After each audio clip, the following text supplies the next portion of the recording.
It's 10:30 a.m. and I'm already talking about terrorism. Hello everyone, it's Anita, and in today's video I'm just working on uni assignments. So I will probably film this video throughout this and next week. I don't know, we'll see. Today's Monday and I have a Zoom meeting at 10 a.m. I'm meeting my advisor for my bachelor's thesis for the first time. So we're just going to discuss the topic I'm going to write about. Alright, so I think I'm just going to make a cup of tea and then prepare for my Zoom meeting. Does anyone else do this? I always test what people will see when I'm on Zoom. And yeah, let's focus on the bookshelves. I think that's better. Yeah, I got my tea. It's just chamomile. Yeah, I will tell you what I'm going to write about after this meeting, because I don't know, maybe I will have to change something, but I'm really excited about the topic. Yeah, see you afterwards. Okay, I think that went well. It was a bit awkward, not gonna lie. Meeting people on Zoom for the first time is a bit weird. So first of all, if you're new here, I'm from Switzerland and I'm a social sciences major, and at my uni that means that we study political science, sociology and media and communication studies. My bachelor's thesis is going to be in the field of political science. I don't want to bore you, so I'm just going to talk about the topic. Something you would need to know is that there's a new law about fighting terrorism, and it's a bit controversial. So I'm going to write my bachelor's thesis about the tension between freedom and security in the fight against terrorism in a democratic constitutional state. It sounds better in German. I'm not sure if I translated everything correctly, but yeah. So it's a bit hard for me to explain the laws, but just to quote UN human rights experts, Switzerland's draft anti-terrorism legislation violates international human rights standards by expanding the definition of terrorism and would set a dangerous precedent for the suppression of political dissent worldwide, UN human rights experts warned today. So that was back in September. They expressed regret at the refusal of the Swiss authorities to change contentious sections of the draft law now before Parliament, but pleaded for a last-minute reversal. It is also interesting. According to international standards, including the UN Security Council, terrorism always involves the intimidation or coercion of populations or governments through the threat or perpetration of violence causing death, serious injury, or the taking of hostages. Expanding the definition of terrorism to any non-violent campaign involving the spreading of fear goes far beyond current Swiss domestic law and violates international standards. So basically that's the problem. There's not really a specific definition for terrorism. It's basically anything, like anyone spreading fear against the state, or like federal police would determine who's a threat and not a court. Also children could be seen as a threat, children from 12 years and older. And the thing is also, you didn't really do anything. How do you even determine who's a potential terrorist? I mean, technically you would also spread fear if you talk about climate change. So I don't know, like who's, you know what I mean? Like, it's just a bit concerning.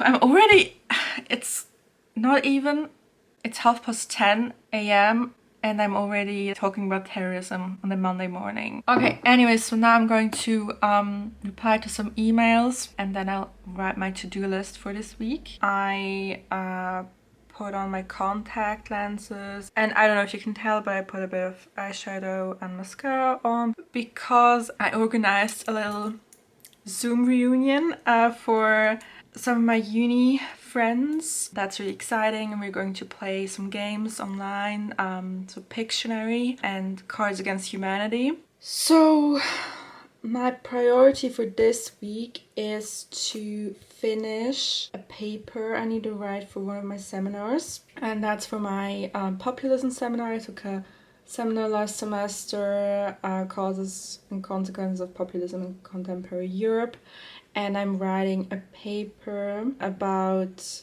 Populist party developments in post-Yugoslav countries. How can we explain the differences? So we already had to hand in an outline, and we got some feedback on that, and also everyone had to review someone else's outline, so I got also someone else's feedback, so I have 2 feedbacks. I already know what I need to change, and now I just have to write the paper. But if you know me, you know that I procrastinate everything. I also have to do something for a group project, for our research project, really looking at if people that are affected by this pandemic, if they trust the government. Yeah. Oh, I'm also going to talk about this throughout this year because we have to work on that throughout next semester as well. So for that, I need to look at the data just to understand it, how they conducted that, because we're using existing data. And then I also need to find literature that works for that. Obviously, this is a bit of a new situation, but we're going to rely on literature about trust in government, things like that, trust in government during a crisis. So we have a Zoom meeting tomorrow about that, just to discuss what we found. I think that's the to-do list for this week. Also, my handwriting is really bad. So yeah, don't look at that. Okay, sorry for the lighting, by the way, otherwise it will be too dark in here. By the way, here are some books I'm using. So this one's in Croatian, so yeah. And this one's generally about populism. And here we have something about populist communication. Alright, it's the next day. I'm now looking at the data we will need for our group project, because I have a Zoom meeting in 2.5 hours out of my group.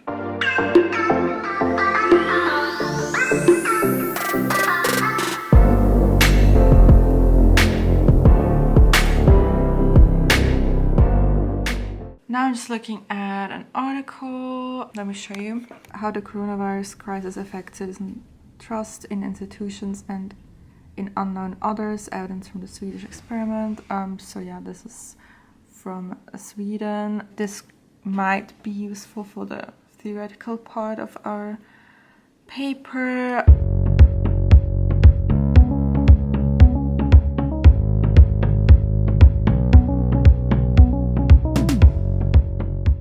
Alright, I'm in my room now and I'm about to join the Zoom meeting. Yeah, there's not really a lot to say. Just drinking my tea, and yeah, I'll talk to you afterwards. Alright, it's Thursday. I didn't do that much. I actually started working on my seminar paper. I wrote the introduction, so I still have about 90% of my paper to write, so that's fun. I'm now going to give a literature overview. Yeah, it's not that complicated, but I think it's still going to take me a while.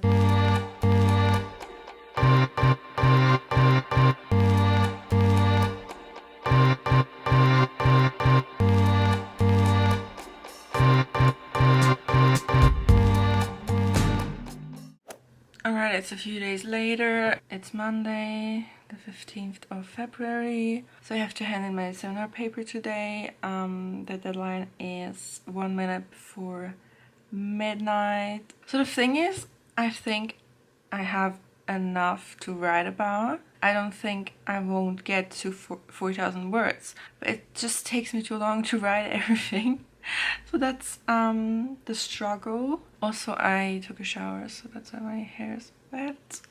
Yeah, I don't even know what to tell you at this point. I'm currently at, a bit more than 2,500 words. Ideally, I would finish this paper at around like 8 p.m.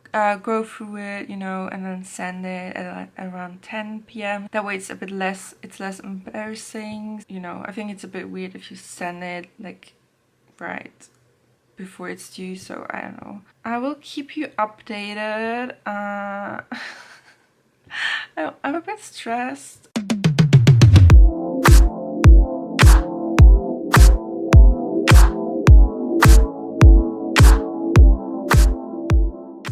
Alright, Alright, it's shortly after 5 p.m. I'm now at 3,355 words, which is okay because I still have some sections to write. Well, what can I say? I'm tired. Yeah, I think I will manage to finish this paper in time, but I don't think it's going to be good. But you know, you win some, you lose some. It's okay. You know, it's my fault. It's 10:30 p.m. and I'm done. I've written 4,361 words, and now I'm going to eat dinner because I'm starving, and then I will just go through it a couple of times. And sorry, excuse my hair. And well, hand it in. I did it. It's trash, but I did it. That means it could be worse. Could be much worse. Hey, it's the next day. Whoop. Yeah, sorry I slept in today, and I just went on a walk, made coffee, and I just wanted to update you because last night was just chaotic. After I told you that I was done with my paper, I spent a lot of time on the table of contents, you know, like formatting stuff. Then I uploaded my paper on Grammarly. I just used the free version. They're not perfect, but at least they found some mistakes. So I made those changes. I read my paper and I also, like I said, ate dinner. That was also a bit hectic. I was about to send my paper when this little message popped up on my laptop saying that it will shut down. Yeah, because I was supposed to charge my laptop, and you know, you get like a little warning like, oh, you only have 10% left, but I don't know, I didn't see it, or I don't know, and then I got like the second warning like the laptop is about to shut down. So I ran to my desk, grabbed the charger, you know, plugged my laptop in. Like it was, I don't know, like I felt like I was on a mission or something. Yeah, my life is crazy. So, absolutely not. That was stressful, but I ended up sending it at 11:54 p.m. and it was due 1 minute before midnight. I'm happy that's done. Now I just need to do something for a group project, but I'm not going to film it because it's boring, honestly, and I will talk about that project throughout the next semester, so it's fine. I hope this was entertaining, and I hope that this gave you some insight into my life. It's not always that stressful, but you know, it can be. Thank you so much for watching. If you haven't subscribed, it would really make my day if you did that. And yeah, see you in my next video. Bye!